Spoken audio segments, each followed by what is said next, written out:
Hello दोस्तों, आज की इस क्लास में हम लोग टास्क बार के तीसरे हिस्से सिस्टम ट्रे के बारे में पढ़ेंगे। सिस्टम ट्रे में आपको एक छोटा सा ट्रेंगल दिखाई देता है। इस ट्रेंगल का नाम है शो हिडन आइकन। जब हम ट्रेंगल पर क्लिक करते हैं तो इसमें आपको कुछ ऐसे आइकन्स दिखाई देते हैं जो कंटिन्यू रूप से वर्क करते हैं, यानी कि इसमें वो आइकन हिडन रूप में रहते हैं जो कंटिन्यू वर्क करते हुए रहते हैं।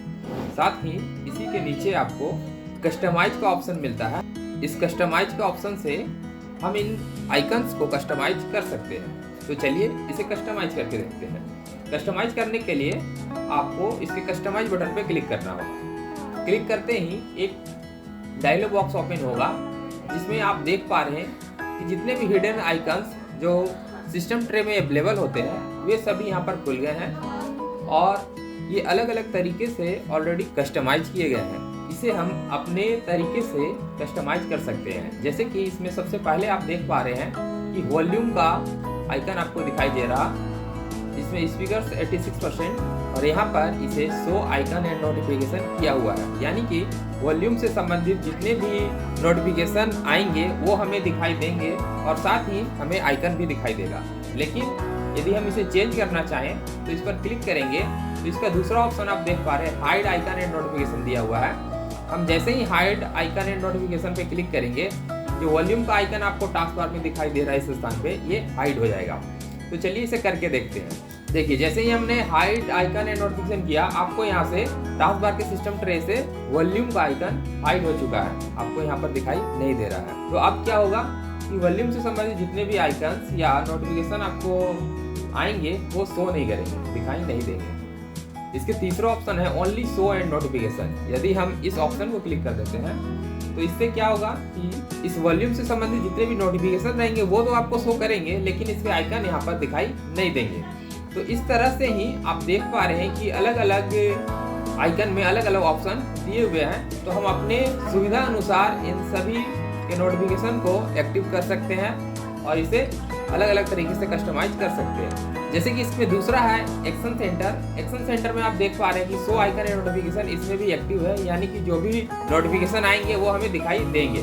तीसरा है नेटवर्क। नेटवर्क में भी शो आइकन एंड नोटिफिकेशन है, यानी कि नेटवर्क से संबंधित जो भी नोटिफिकेशन होंगे वो हमें दिखाई देंगे और आइकन भी हमें दिखाई देगा। इसी तरह से आप देखिए Ibsen status monitor 3। Ibsen status monitor 3 इसमें ओनली शो नोटिफिकेशन है।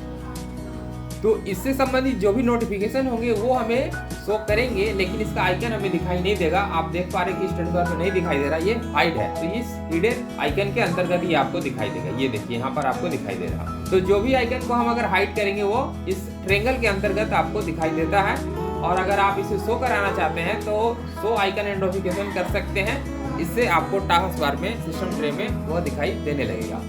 तो कस्टमाइज ऑप्शन को आप समझ गए और शो हिडन आइकन और नोटिफिकेशन को भी समझ गए। अब हम लोग आगे बढ़ते हैं। इसके जस्ट बगल में वॉल्यूम का आइकन आपको दिखाई दे रहा है। इस वॉल्यूम के आइकन से हम लोग सिस्टम के साउंड को कस्टमाइज कर सकते हैं, अप डाउन कर सकते हैं। इसके साथ ही आपको नीचे में मिक्सर का ऑप्शन दिखाई दे रहा है। इस मिक्सर से हम लोग सिस्टम में जितने भी एप्लीकेशन, सिस्टम साउंड और स्पीकर्स जुड़े हुए रहते हैं उसे अलग अलग तरीके से कस्टमाइज कर सकते हैं। सिस्टम ट्रे में वॉल्यूम के जस्ट बगल में आपको एक फ्लैग दिखाई दे रहा।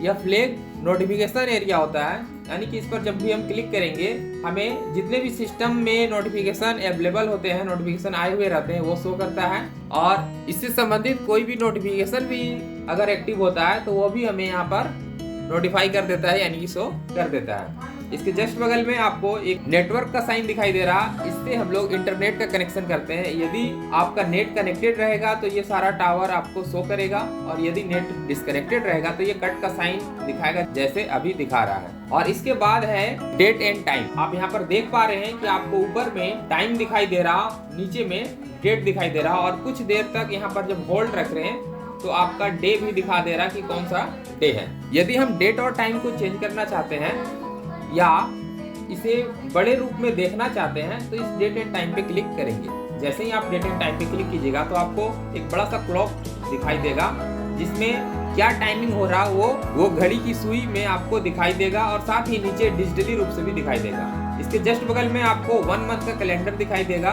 जिसमें आपका कौन सा डेट है वो भी शो करेगा। यदि आप डेट एंड टाइमिंग में कुछ चेंजिंग करना चाहते हैं, बदलना चाहते हैं, या आपका डेट टाइम खराब हो चुका है उसे सही करना चाहते हैं, तो change date and time setting पर क्लिक करेंगे। चेंज डेट एंड टाइम पर सेटिंग पर जैसे ही क्लिक कीजिएगा, एक और डायलॉग बॉक्स आपके पास ओपन हो जाएगा। इसमें भी आपको करेंट डेट और टाइम दिखाई देगा। इसके जस्ट बगल में आपको चेंज डेट एंड टाइम का भी एक बटन दिखाई देगा। वापस से आपको चेंज डेट एंड टाइम पे क्लिक करना है, तो एक और डायलॉग बॉक्स ओपन हो जाएगा, जहां से हम लोग डेट और टाइमिंग को चेंज कर सकते हैं। यदि आप कैलेंडर में ईयर को बदलना चाहते हैं तो इस ईयर वाले ऑप्शन पे क्लिक कीजिएगा। अब आपका जो भी ईयर चेंज करना चाहते हैं उस ईयर को चेंज कर लीजिएगा, उसके बाद मंथ को चेंज कर लीजिएगा, और उसके बाद लास्ट आपको डेट को चेंज कर लेना है। डेट का चेंज करने के बाद ओके कर दीजिएगा। ओके करते ही आपका डेट चेंज हो जाएगा। इसी तरह से टाइम में भी चेंजिंग करते हैं हम लोग। टाइम में सबसे पहले आवर दिखाता है, उसके बाद मिनट, और उसके बाद सेकेंड, और उसके जस्ट लास्ट में आपको अपराह्न पूर्वाह्न यानी कि AM और PM दिखाता है। तो आप AM करना चाहते हैं तो AM कर सकते हैं, PM करना चाहते हैं तो PM कर सकते हैं। इसे हम लोग मैनुअली भी चेंज कर सकते हैं। तो इस तरह से डेट और टाइमिंग का सेटिंग किया जाता है। जब आप डेट और टाइम का सेटिंग कर लीजिएगा तो इस ओके पर क्लिक कीजिएगा। जैसे ही आप ओके पे क्लिक कीजिएगा, आपके टास्क बार में डेट और टाइम का सेटिंग चेंज हो जाएगा। अब इस सिस्टम ट्रे के सबसे लास्ट हिस्से जो एक छोटी सी पतली सी पट्टी आपको दिखाई दे रही है, इसे शो डेस्कटॉप कहते हैं। इस शो डेस्कटॉप का काम क्या है दोस्तों? यदि एक से अधिक एप्लीकेशन आप अपने डेस्कटॉप पे ओपन कर लिए हैं और डायरेक्टली आप डेस्कटॉप के ऊपर जाना चाहते हैं, तो इसके लिए हम लोग शो डेस्कटॉप बटन का उपयोग करते हैं। जैसे कि हम पेंट ओपन कर लेते हैं, नोटपैड ओपन कर लिए और वर्ड पैड ओपन कर लिए। अब आप देख पा रहे हैं कि 3 एप्लीकेशन ओपन हैं। हमें डेस्कटॉप पर जाना है, तो डेस्कटॉप पर जाने के लिए मेरे पास एक और ऑप्शन है कि हम 1 बाय 1 इन सभी को मिनिमाइज कर लें, और मिनिमाइज करके हम डेस्कटॉप पे आ सकते हैं। लेकिन इससे क्या हुआ कि हमारा समय कुछ ज़्यादा लगा। यदि हम इन समय को बचाना चाहते हैं तो हम क्या करेंगे, शो डेस्कटॉप बटन पे क्लिक करेंगे, जो सिस्टम ट्रे के सबसे लास्ट हिस्से में है। जैसे ही इस पर क्लिक करेंगे तो आप डायरेक्ट डेस्कटॉप पर आ जाएंगे। आप देख पा रहे हैं जैसे ही हम इस बटन पे क्लिक किए, सारा एप्लीकेशन ऑटोमेटिक मिनिमाइज हो गया और हम डायरेक्टली डेस्कटॉप पर आ गए। तो इस तरह से बहुत सारे फीचर्स आपके कंप्यूटर में दिए हुए हैं जो आपको फास्ट करवाते हैं, आपके कार्यों को काफ़ी तेज करते हैं। तो इस तरह के छोटे छोटे जो ऑप्शन होते हैं, इसे समझना बहुत ही अनिवार्य होता है, जिसके माध्यम से हम कंप्यूटर में फास्टली और क्विकली वर्क कर सके। तो दोस्तों आज के लिए इतना ही। नेक्स्ट वीडियो में हम आप लोग को बताएंगे टास्क बार की प्रॉपर्टीज और टास्क बार को पूर्ण रूप से कैसे कस्टमाइज करते हैं।